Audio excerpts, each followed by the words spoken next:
Hey guys, my name is Dan Gage, and this is part 3 of my lesson series for the adult beginner, or as I like to think of it, the middle-aged harmonica lessons.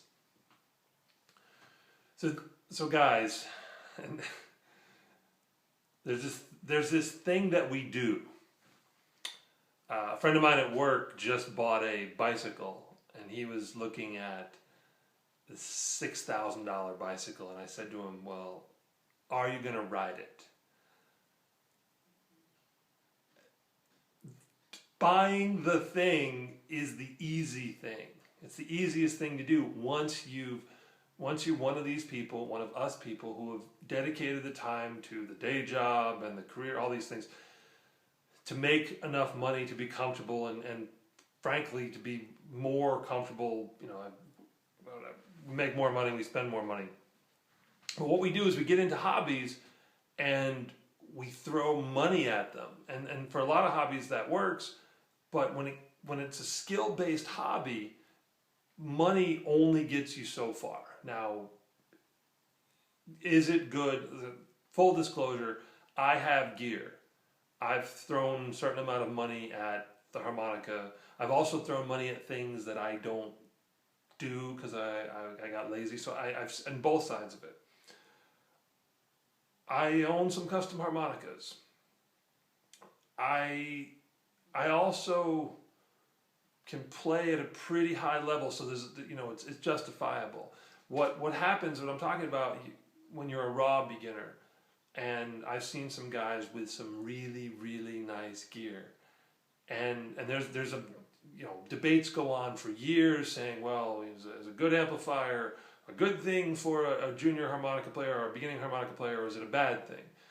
And opinions vary. The people that sell you amplifiers will always take the side of, if you get a good amp, it will help you to grow. And that is true to a point.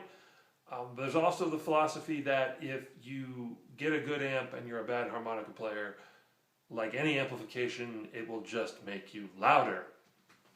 So I don't want to get into that debate. The point is that I know it's done.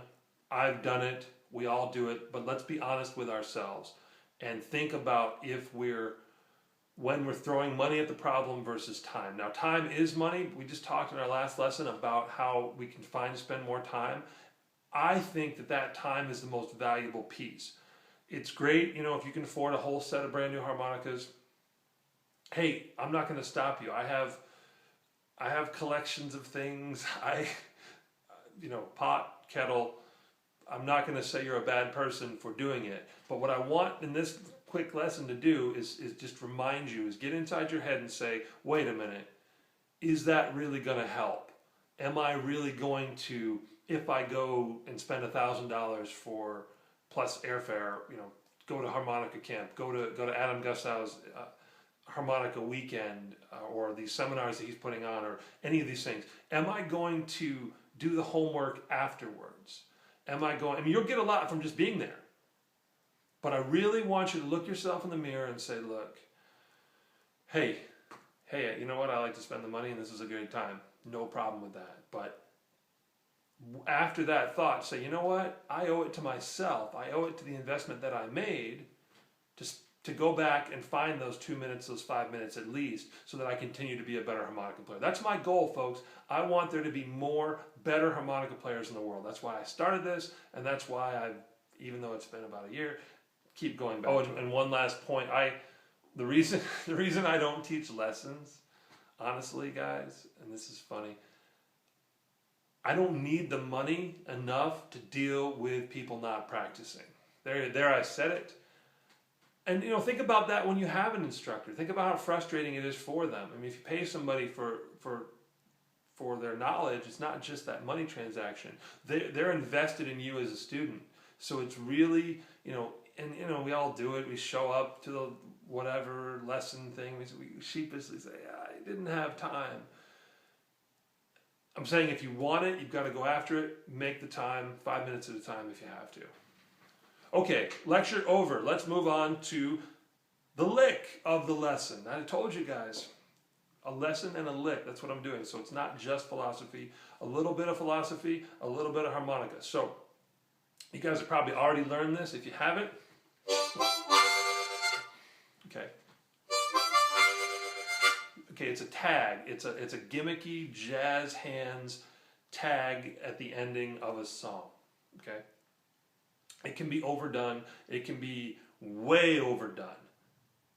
But it's one of those things you have to learn, or you should learn. You should be able to do it. It's funny, you know, the first time, but the way I play it, I'm on the C harp to start this time.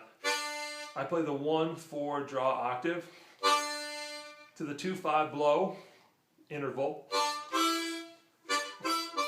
back to the 1-4. I don't know.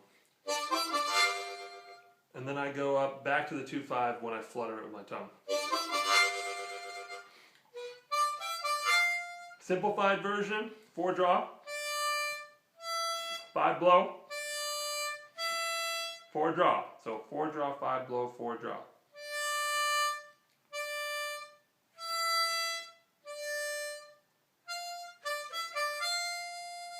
And then then go back to, so it's just 4 and 5, really. 4 draw, 5 blow, 4 draw. Back to 5 draw. Okay, that's not as exciting. So if you can work on your octave or split intervals, it makes. Okay, do it on an A harp. So all I'm doing there for you guys, go back to a lesson on split intervals and octaves. I'm putting my tongue on the post between the holes, and I'm playing 2 holes of the harmonica simultaneously. In this case, 1 and 4 draw, 2 and 5 blow, and 2 and 5 draw. So it's the 1-4 draw, 2-5 blow, back to 1-4, back to 2-5 draw. And then I flutter my tongue between sort of letting out a bit of a chord and flapping it against the harmonica like this. So what happens is the song ends, right?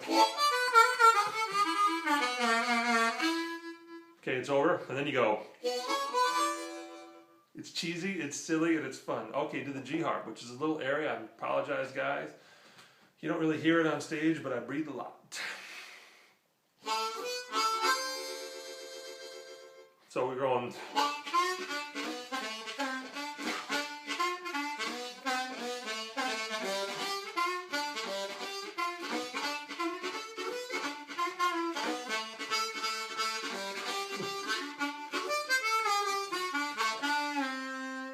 Okay, the song ends.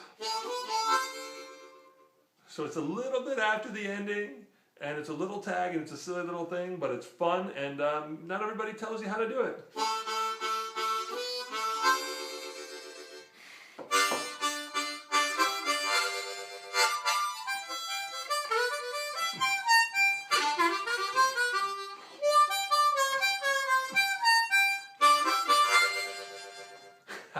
My name is Dan Gage. There's your lesson in a lick. I forget what part we're on, but I'm just going to keep gunning too because there's more points to make, more licks to teach. So stay tuned. There's more.